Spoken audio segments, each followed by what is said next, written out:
What would you like the world to know about you? Um, well, I'd like the world to know that, like I say, I want to be an inspiration and motivation to the world to inspire people with or without disabilities. Like to hear that you expected to live beyond 24 hours. Also, your mother can share her answer with us. Okay, I guess I don't know that one because I was baby. What was my reaction? Well, when he was born, our firstborn, it was a shock that he was not as a child, as a baby should be. And I suppose when they told us that he would not live for 24 hours, we were relieved. But then he lived. And then the maternal instinct it becomes quite strong. And of course, you nurture and begin to love this little baby that's only 3 pounds, that looks different to every other baby. And Daniel was obviously had a big heart, and he continued to live until to this day. Can you tell us more about his diagnosis? So I'll carry on. So in the beginning, we didn't know what he had. Obviously, we just had this little baby that was 3 pound that looked different. And then we lived very rurally, so we were quite away from the main centres. But while Daniel, after he was born, I left the hospital and left Daniel behind because they said he wasn't going to live. So we thought, well, that's good. We'll go back to our rural setting, the farm, which was 3 hours away. But obviously that played on my mind because every day we would contact the hospital, and my mother-in-law would go to the hospital to see this little baby. And she said, this little baby is strong. You better come back. So after 10 days, we came back to fetch the baby.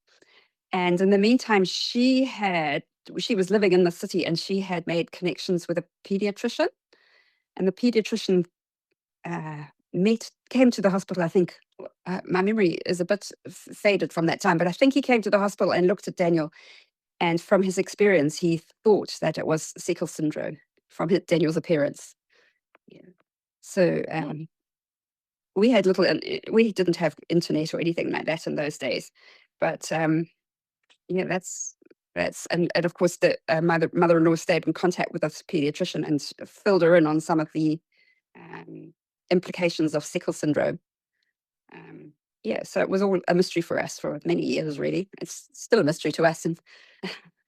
And but obviously now with Google and the scientific research out there, we know more about Seckel Syndrome and the genetics of it and that sort of thing. Yeah. And during that time, were the Genesis or allied healthcare professionals able to provide you with this label? Or because in the past, people were not much aware of rare syndromic conditions. Yes, no, the nurses, no, they had no experience with it. It was only the one pediatrician that we met in Zimbabwe, that was working in Harare at the time, that knew this syndrome, because obviously he was a pediatrician and he was Canadian. So he had experience he had come across it before. Yes, no, and there was very little knowledge and very little connection, especially in our rural area. So no, we didn't know. We just sort of, first child, don't know, just carry on.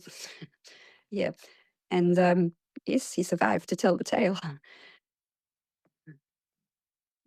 Daniel, also, can you tell us what types of rehabilitation or support you are currently receiving to improve your physical and mental health, also to maintain a better quality of life?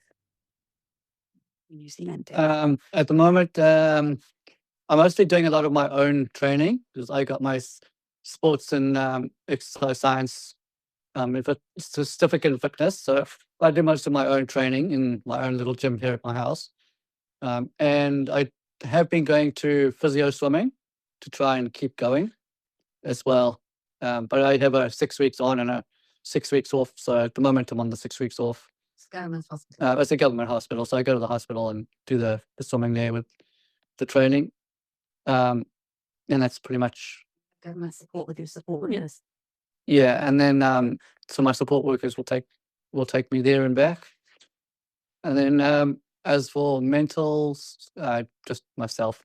I just do my own stuff. Can you share an example of a time when a health service support worker or healthcare provider made you feel truly understood and supported? So they did not treat you as a case, but as a human.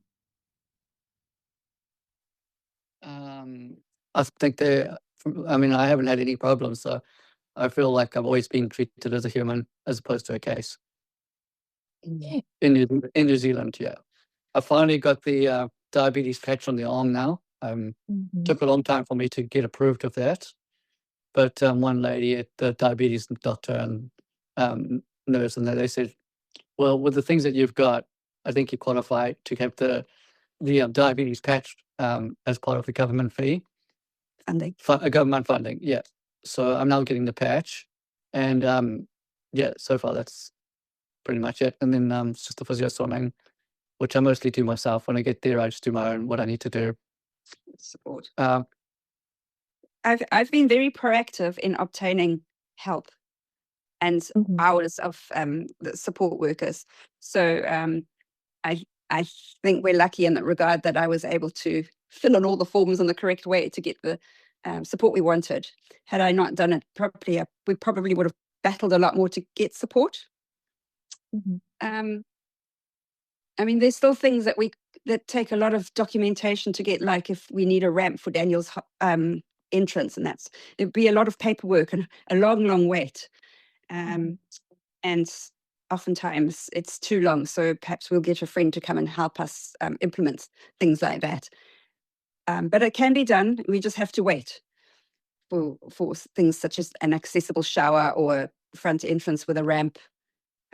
We have not yet got to that stage, but perhaps in the future we will. And then, yes, we will have to do a lot of form filling.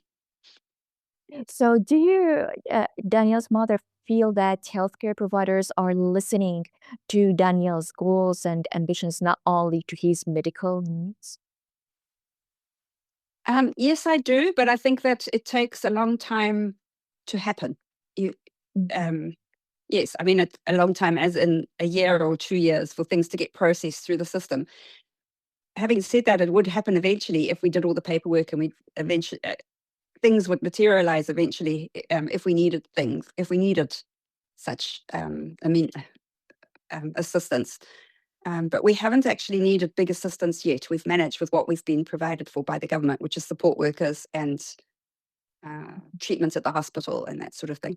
Oftentimes, if it's a crisis, such as if Daniel, the other day, he had to be admitted to hospital, and then you get immediate care. But unless there's a crisis, it takes a long time to get assistance. But you get it in the end. It's a good system in New Zealand. takes a very long time though. Yeah. Mhm.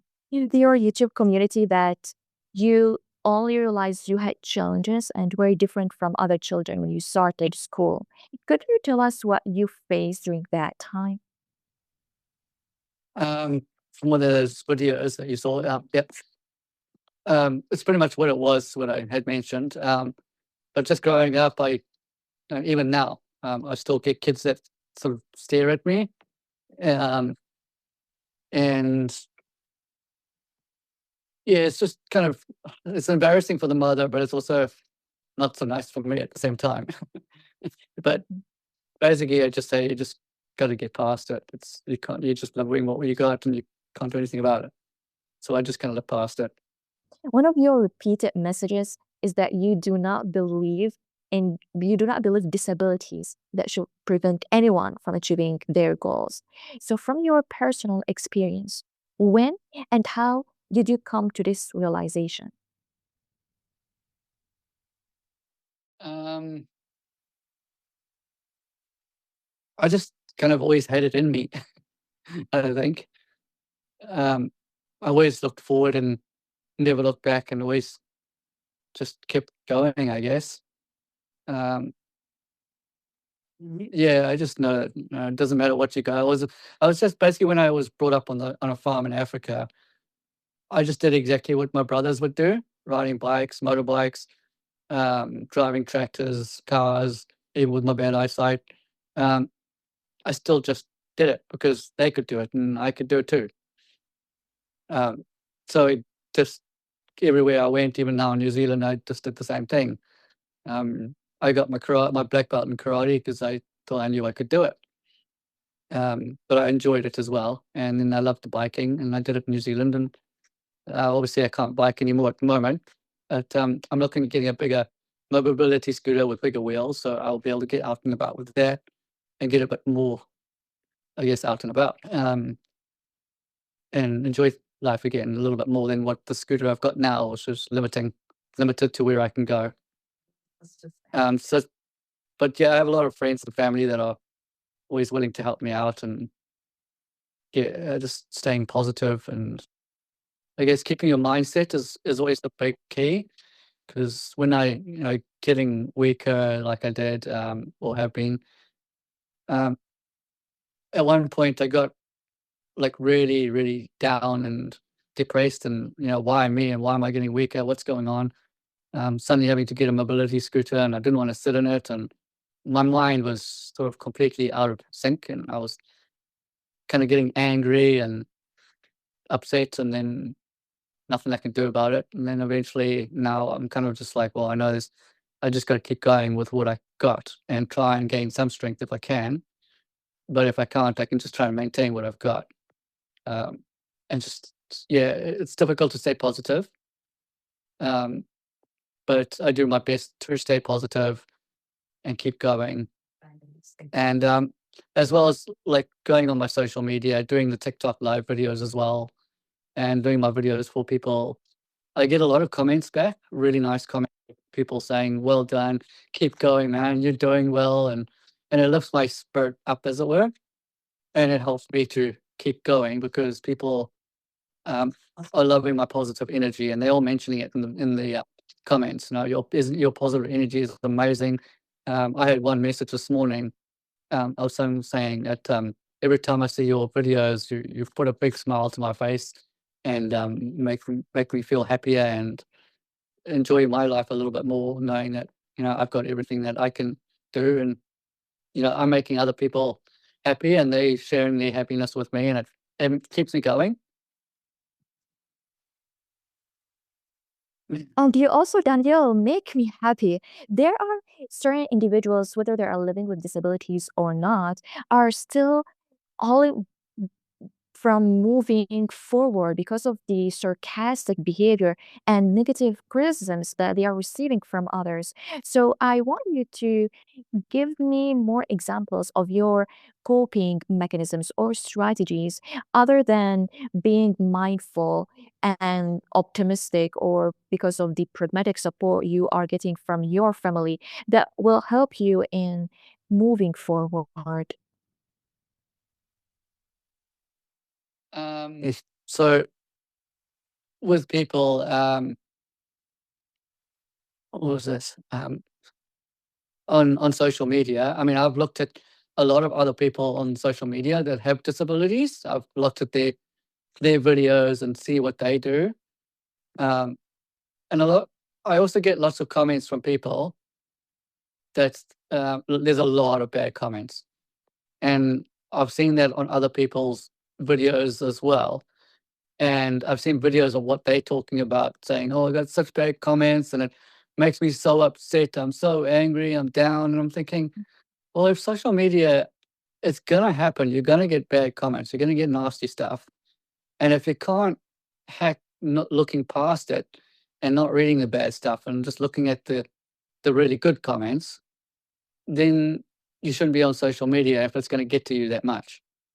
Because it's going to happen. I get people saying this is AI.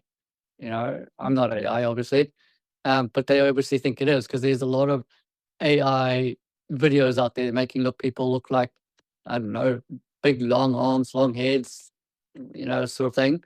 And they see my video and they think it's the same thing. And then I get called thumb. They say I look like a thumb and stuff like that. But I just kind of like ignore it. I don't let it get to me. Um, yeah, so I find the positive side instead. And if things like that get to you, then you shouldn't really be on social media if you're going to take things to heart. It's just going to make you more and more upset, and you're going to get depressed, and it's not good for your health, I guess.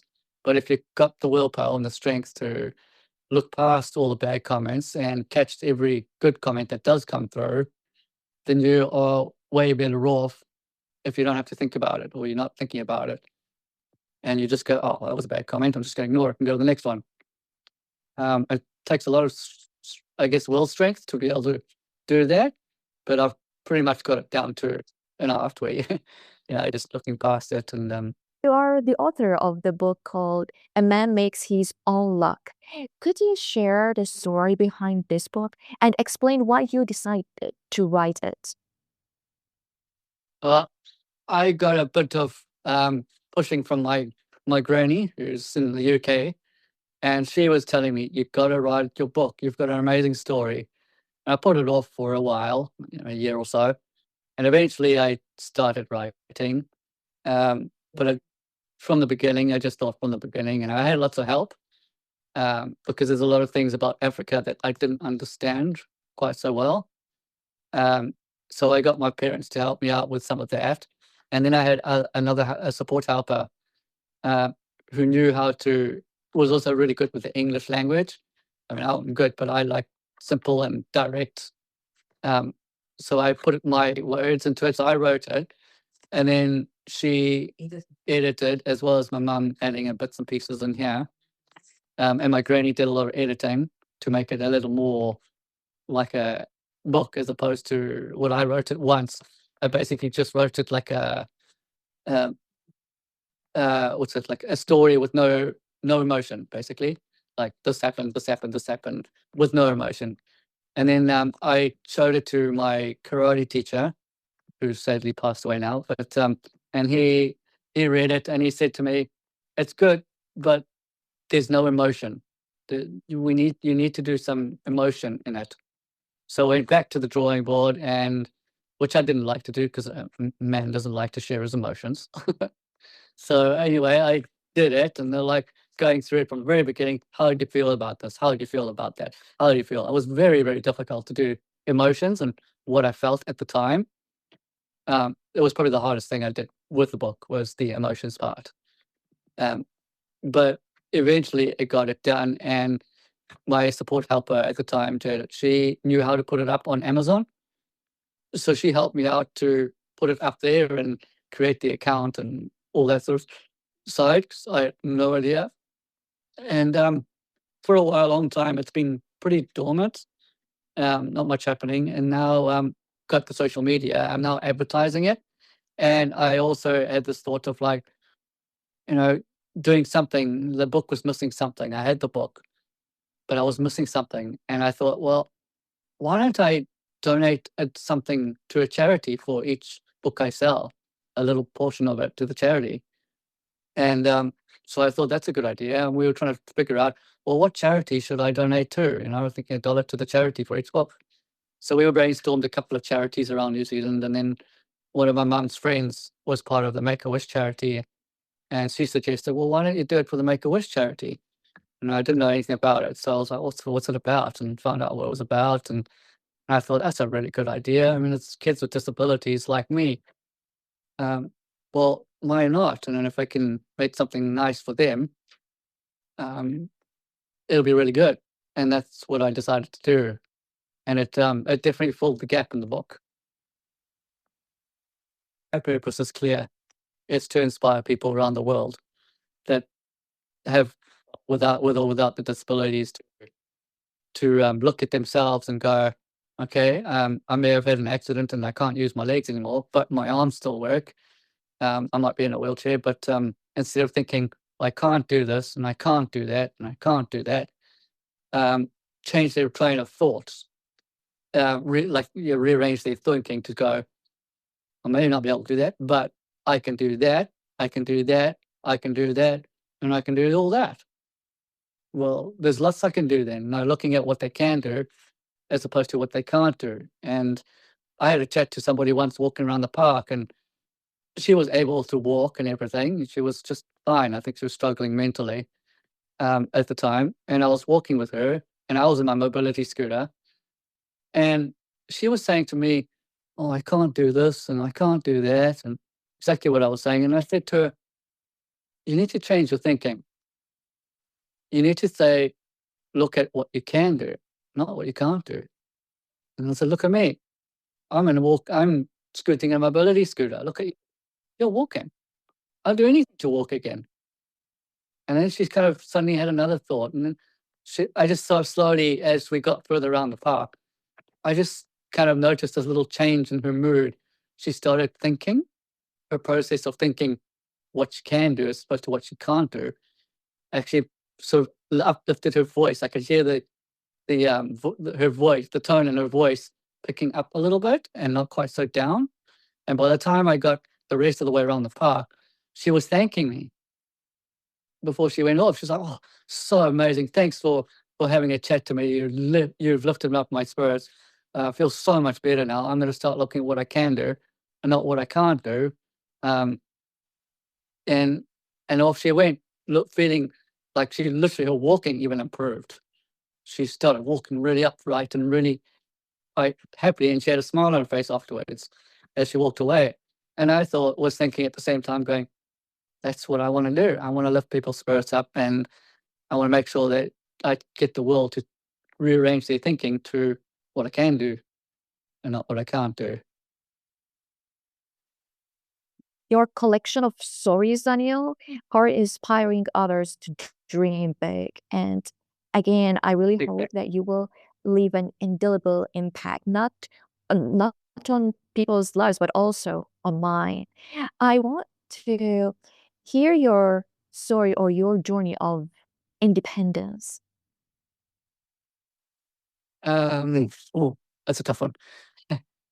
um, is that from like the beginning, as in when I was a kid, or now? Yes, from the beginning until now.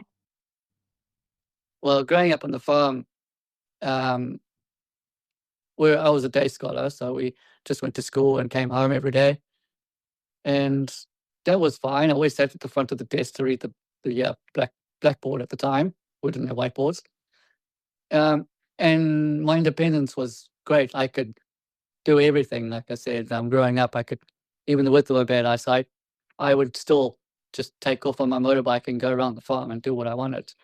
Um, and then as I got older, and then we moved countries, from having a lot of independence on the farm to just doing what I wanted, jump on my bicycle, motorbike, just go, lots of freedom. Suddenly, I'm in the city and I can't get around anymore. And the traffic, the roads, it suddenly started becoming really dangerous with my eyesight crossing roads, and I always have to go, quite a long way down to find a traffic light or to get across the road instead of having to just walking across the roads anymore.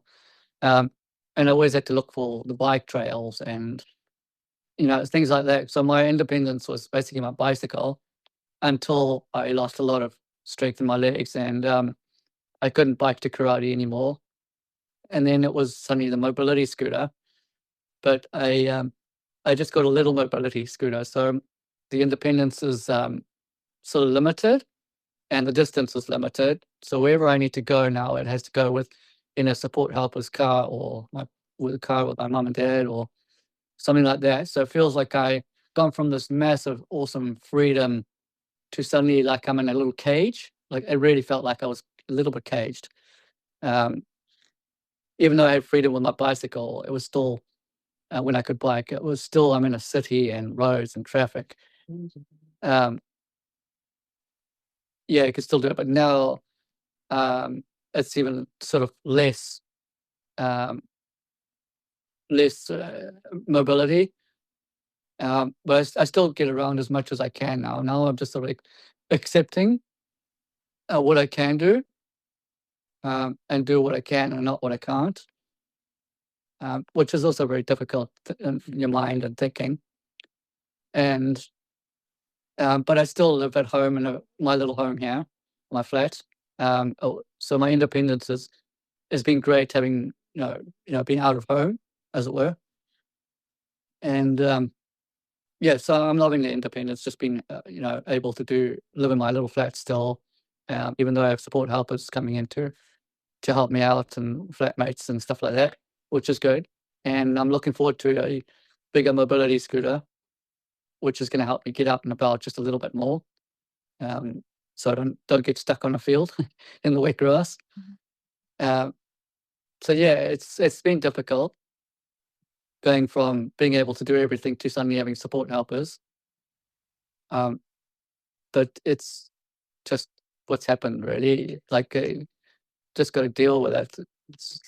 Yeah, be happy every day is having my little dog, who's such a helpful little dog. I've taught him to get my shoes and socks and slippers and things for me.